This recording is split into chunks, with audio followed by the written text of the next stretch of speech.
So, in a rapidly evolving job market these days, staying very much relevant to the industry requirements and standards is no longer an option, but that's a mandate.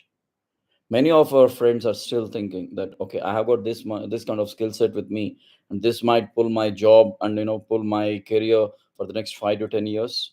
No, that is not going to be. The question that arises today is how much adaptable you are to the skill sets that are required as per the job market. How frequently are you upskilling?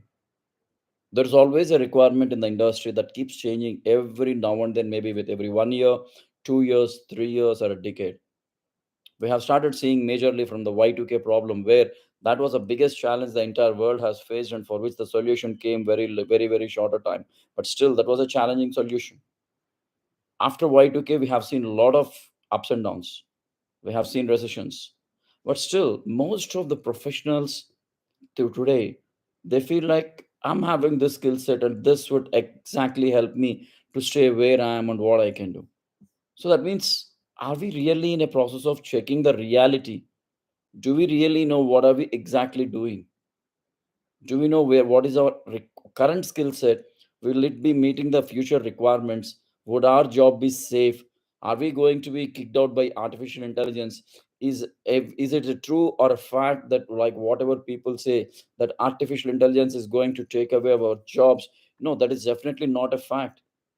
You can still have your jobs in hand, but subjected, the impact of AI, automation, and other technologies might create a little gap in your traditional job market, but it is not definitely like you will be taken away from all of your job. So how the companies are shifting from a degree based hiring to a skill based hiring? I've been addressing a lot of students in the colleges in the recent days. Wherever I go, I see the people coming up and saying, "Sir, my friend has passed out from cybersecurity. My friend has passed out from AI. I'm in my second year, final year, and I'm doing my cybersecurity course here. I'm doing my HR course here." Everybody is speaking about a course. Everybody have got a degree. Most of them have got good percentage of marks.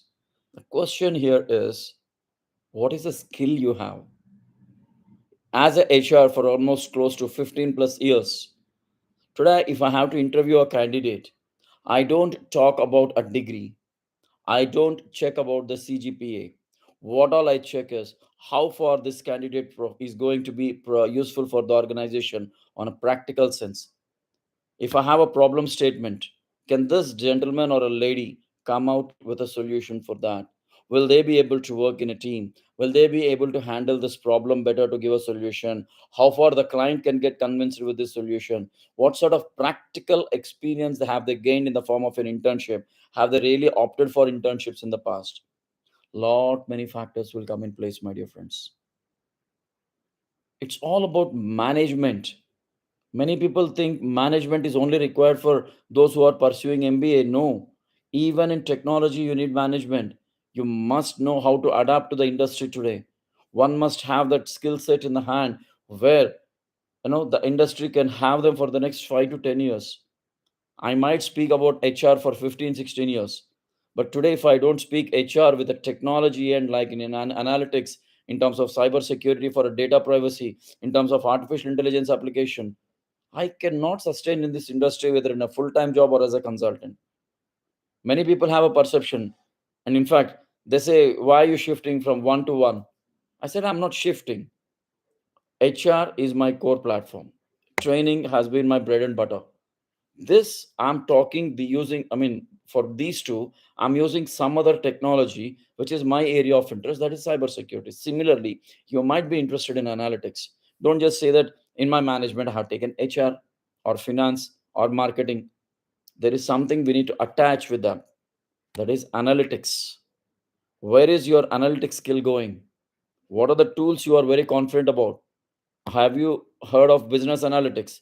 Are you aware of HR analytics? Have you ever thought of fintech, financial analytics, technology? Did you ever try to know about marketing analytics? Where are these coming from? What are the technologies used? How are they going to create you a job? How are you going to sustain in this industry without these skills? Lot many factors are going to be there, my dear friends. The future of these skills is going to be very clear, that adaptability to the new technology and creation of new ideas to get better solutions for all these real time problem statements. Trust me, when I was having a meeting with a couple of startups in the last 2 weeks, I happened to meet over close to 40 plus startups, and I had very detailed discussions. And these startups, the more I was discussing from a ground level, they researched and they have identified new problem statements. And now they started saying, we will build a solution for this. The world has got a lot of questions. It is not like what you see on the big screen. Okay, this company is doing a cyber security. Okay, but at the ground level, in reality, what is that smartest security solution that you can give?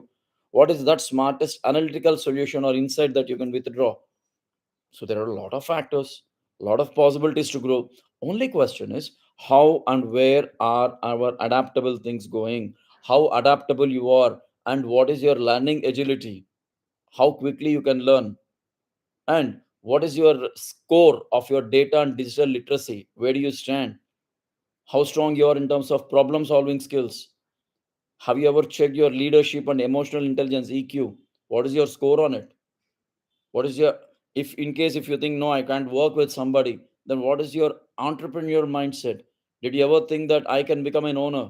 Or if you're working in an organization, do you have that mindset of taking that project as a owner, feeling that ownership, and then try to lead the project, finish the project, show some innovation, stay proactive? Lot many factors. We have many things that you can speak about. How many days you require? Have you prepared a plan? What is your resilience and re-innovation in this? Do you need 60 days, 90 days? How many days do you need to actually upskill yourself? Many youngsters are asking me, sir, how many days would we require? And please, let me be very clear for you, friends. Do not just depend on certificates. It is very important. You need to go for a certification. Certification is the only practical mode where you are assessed with a real time problem statement, and then only you are given a certificate. And that is authorized only for 2 to 3 years. And that's where a company will actually find the valuable and worthful profile, and they will hire you at the best package that you can ever expect.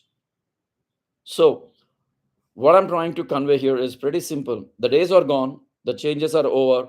I mean, the the lifestyle is going to be very different now going forward in terms of our culture, everything. Similarly, the same cultures are changing even in our job life. When you say this, hire or fired, this is my title. The future proof skills you need today are very simple. You need not be just graduated, you need not be just with a good score. How skilled you are, starting from the second year of your course or first year of your course. How many practical applications have you worked on? How much practical experience have you gained? How many internships have you taken up? So there is a clear cut bandwidth of everything, and you need to meet that score in order to get a skillful job in the skilled industry. Or else you will still get a job, but that might not be the one what you are actually looking for, and that might not be the one that can create a future for you, and that might not be the one that might actually go ahead and give you the best career in your life. Upskill, reskill, keep innovating. You break that resilience and start, come out with a kind of innovation. Say that, why can't I do this in this better way?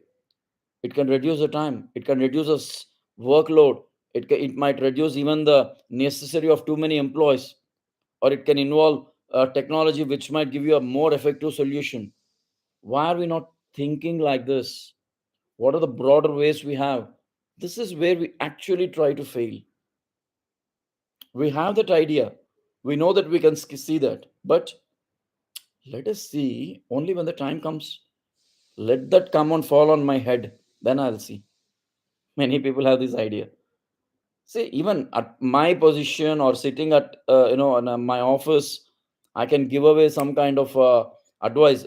See, my dear boss, you can do this, you do this. Advices are easy to give, but ground realities are very tough.